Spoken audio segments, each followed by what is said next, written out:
Hi,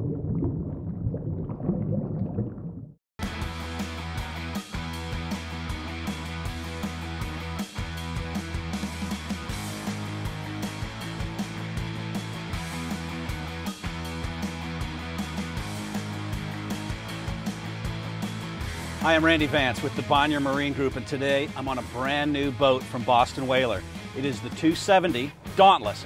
It is from the venerable Dauntless family that has the reputation for building hardcore reliability, excellent fishability, and all the comfort and pleasures for family day boating that you can imagine.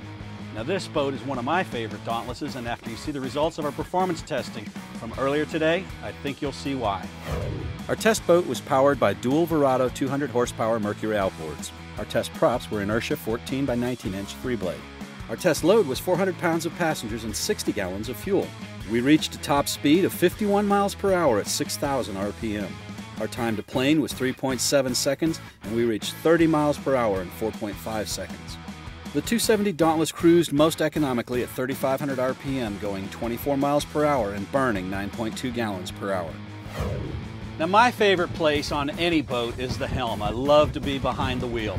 This one's got a really nice 3-spoke stainless steel wheel, and it tilts. I like the fact as well that we've got the Mercury SmartCraft electronic throttle and shift on board, and the gauges. This one's equipped with an optional Raymarine E-Series, which is an excellent GPS and sonar system.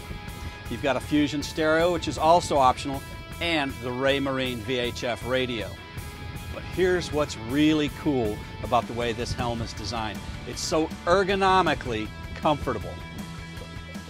I love this optional leaning post upgrade. It has dual flip-up bolsters, and on the helm there's actually a footrest that makes it really comfortable to drive this boat while you're sitting down. It's just as comfortable to drive standing up, and that's good when you're going to spend so much time here during the day. I like the way the live well is located on this boat and the way it's designed. There's a drain in the side rather than a standpipe. You've got a positive latch on it and a clear lid. There's a freshwater sink, and together this makes bait prep easy. The rod holders to either side also assist keeping your rod at the ready.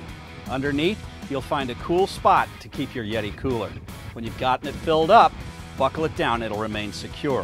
Why don't you take a look at some of the other rod holders on this boat?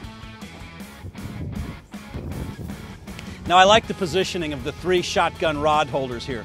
They're vertical rod holders in the center. On either side are trolling rod holders. I like the fact that when you get the optional hardtop, you get 4 rocket launchers for stowing more rods. Now, the hardtop is also ready to accept optional outriggers and a ray dome. If you're not fishing, flip up the aft casting deck for this spacious lounge. Underneath is easily accessible storage. You've got an enormous casting area up front. I like the fact that this deck has multiple layers. You've got the flush deck down below, you've got the casting platforms that you step up to, and you've even got the foredeck. Underneath it is your anchor locker, and there's also a ladder that gives you some beach boarding capability if you're hanging out on the shore. There's also a picnic table that tucks into the forward bulkhead, giving you more versatility for fun. One unique feature are the reclining seats that pop up out of the bolsters. This first appeared on the 230 Dauntless and earned the boat an Innovation Award from the National Marine Manufacturers Association. Now, this boat is just about drowning in storage. I love the fact that you've got this platform here that's a great casting area, but underneath you've got this cavernous storage area. There are 5 trolling rod holders built in, a place to stow 2 5-gallon buckets or your bait nets, plenty of room for duffel and tackle storage, and it's dry. Now, there's lots of storage down below in the helm station, but before we go there, I want to take a look at the design here. Instead of using round tubes, Whaler has used contour tubes that streamline right into the shape of this helm station. It's a very sleek look, and it matches nicely with the curved windshield. You step aft, open the hatch, and you've got an enormous compartment below. There's a single teak step to the deck below. There's a pump out head and a Corian countertop that's fiddled to keep gear in place.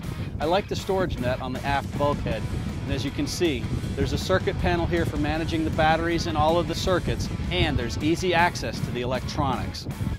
Now, the 270 may be the biggest, broadest shouldered vessel in the Dauntless family. When you get tired of crushing the seas or filling the fish box, wash the deck down with the raw water, tuck in behind a sandbar and enjoy the great seating features, the bow boarding ladder, or the dive ladder aft. It's a great pleasure boat for when days need to be a little more relaxing. I'm Randy Vance with the Bonnier Marine Group. This is the 270 Dauntless from Boston Whaler.